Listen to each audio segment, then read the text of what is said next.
வணக்கம் மக்களே, கதை போமா. ஸோ பிக் பாஸ் இத்தனை வாரமாக போனதில் இந்த சீக்ரெட் டாஸ்க் பிக் பாஸ் கொடுத்தாரு பாருங்க சாண்ட்ராக்கு, அதுதாங்க எனக்கு கொஞ்சமாவது இன்ட்ரெஸ்டிங்காக இருந்தது. இன்னைக்கு என்ன எபிசோடில் என்ன நடக்கும் அப்படின்ற பார்க்குறதுக்கு ஒரு ஈகராக இருக்குது, கரெக்டுங்களா?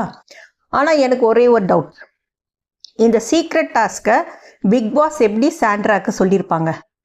அப்படி இருந்தால் என்ன சொல்லியிருப்பார் அவர்? சாண்ட்ரா கொஞ்சம் வாங்க, கன்ஃபெஷன் ரூமுக்கு வாங்கன்னு தானே கூப்பிட்ருக்கணும். அப்போது அவங்க அந்த சீனை காமிச்சாங்க.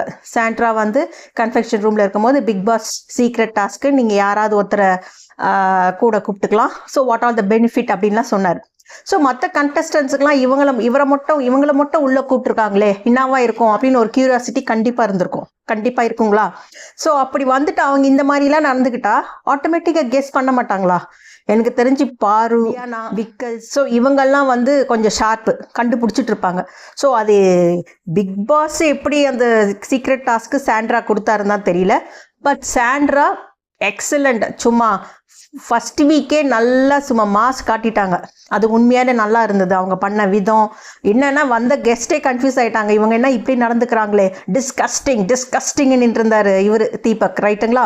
ஸோ அதனால் அவங்க நல்லாவே பண்ணாங்க. அதுக்கப்புறம் அவங்க வந்து பிரஜனை கூப்பிட்டு சொன்னாங்க பாருங்க, இந்த மாதிரி எனக்கு சீக்ரெட் டாஸ்க் கொடுத்துருக்காங்க, யாராவது ஒருத்தரை கூப்பிட்டுக்கலாமா அப்படின்னா, பிரஜன் அவர் தான் அந்த சீக்ரெட் டாஸ்க்கு கூட வருவாங்க, ஹெல்ப் பண்ண போகிறதுனே புரியாமல், அப்போ யாரை செலக்ட் பண்ணிக்கிறேன்னா அவர் தலையில் அடிச்சுட்டு அம்மா உங்ககிட்ட போய் சொன்னனே அப்படின்ற மாதிரி இருந்தாங்க. பட் எனக்கு தெரிஞ்சு பிரஜன் வந்து எனக்கு அவர் இந்த டாஸ்கில் அந்த அளவுக்கு எனக்கு சாண்ட்ராக்கு ஹெல்ப் பண்ண மாதிரி தெரியல. சாண்ட்ரா ஒருத்தரே மாஸ் காட்டினாங்க, கரெக்டுங்களா? ஸோ இல்லை நமக்கு அந்த 1 hour எபிசோடில் அவர் பண்ணதை காமிக்கலையான்றது எனக்கு தெரியல. பட் தனி ஆளாகவே சாண்ட்ரா நல்லா செய்தாங்க. இந்த டாஸ்கில் யாருக்கு சந்தோஷமோ இல்லையோ, திவ்யா கணேஷ்க்கு செம சந்தோஷம், கரெக்டுங்களா? ஸோ அவங்களுடைய மேனேஜர் பதவி போச்சு, விக்கல்ஸ் வந்தார்.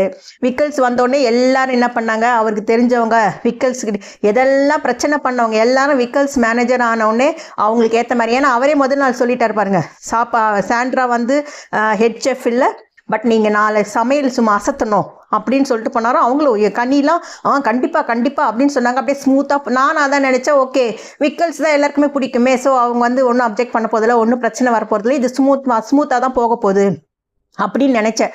ஆனால் சூப்பராக பிக் பாஸ் ஒரு நல்ல டாஸ்க் ஒன்று கொடுத்தாரு.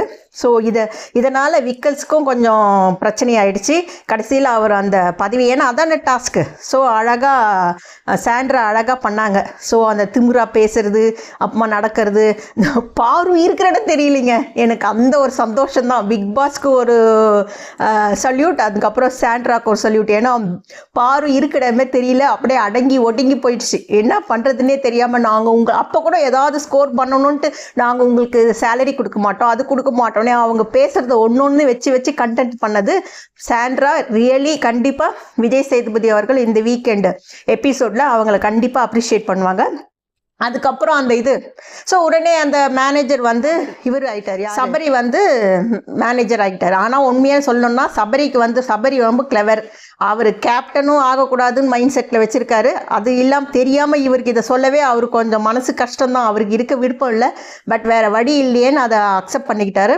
ப்ளஸ் அவர் அந்த லக்கி ஸ்டாச்சு திவாகர் கொடுத்தாரு, அது எக்ஸலண்ட். திவாகர் அவருக்கு ரீல்ஸ் பண்ணாமல் இருக்க முடியாது போல, அவருக்கு அது ஒரு வியாதி மாதிரி நினைக்கிறேன். பாருங்கள், கடைசியில் அந்த ஸ்டாச்சுவாக போகிறதுக்கு முன்னாடி கூட அந்த ட்ரெஸ்ஸில் அவருக்கு வீரபாண்டி கட்டபொம்மன் நினைப்பு வந்துருச்சு போல், அதை செய்துட்டு தான் அவர் அடங்கினார்.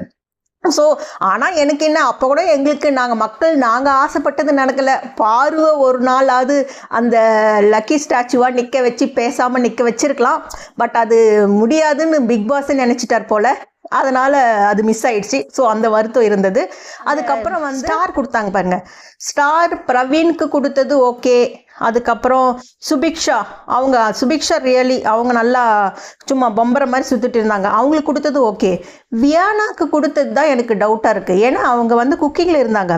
எனக்கு தெரிஞ்சு இதில் வந்து குக்கிங்கில் வந்து மெஜாரிட்டி எல்லாம் பண்ணது வந்து சாண்ட்ரா தான். அப்படி இருக்கும்போது அந்த ஸ்டார் எப்படி அவங்க வியானாக்கு கொடுத்தாங்கன்னு தெரியல. அந்த வருத்தம் அவங்களுக்கு இருந்திருக்கு போலுக்கு சாண்ட்ராக்கு. அதை வச்சு நல்லா அழகாக அந்த டாஸ்க் மூலமாக அவங்க சாட்டிஸ்ஃபை பண்ணிக்கிட்டாங்க.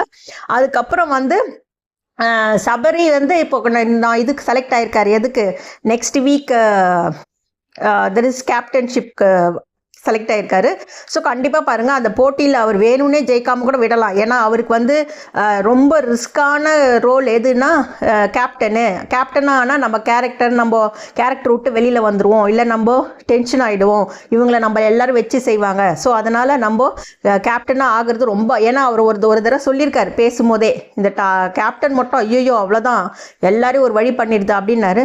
ஸோ அவர் பர்பஸாக கேமை விட்டுறாரா இல்லை பார்ப்போமே, ஏன்னா இப்போ மேனேஜர் ஆகிட்டார்ல, ஸோ ஓகே பண்ணி தான் பார்ப்போமே அப்படின்னு முடிவு பண்ணாரான்ட்டு தெரியல. பட் நெக்ஸ்ட் வீக்கில் அந்த டாஸ்க் பார்த்தா தான் தெரியும் யார் அது இதுவாக போகிறாங்க, கேப்டன் ஆக போகிறாங்கன்றது. அதான் என்னது யார் தலையாக போகிறாங்கன்றது தெரியும். ஸோ அது மட்டும் இல்லாமல் எனக்கு இன்னொரு doubt, Deepak, Priyanka and then Manjari, இவங்க 3 பேர் கெஸ்ட்டு ரைட்டுங்களா?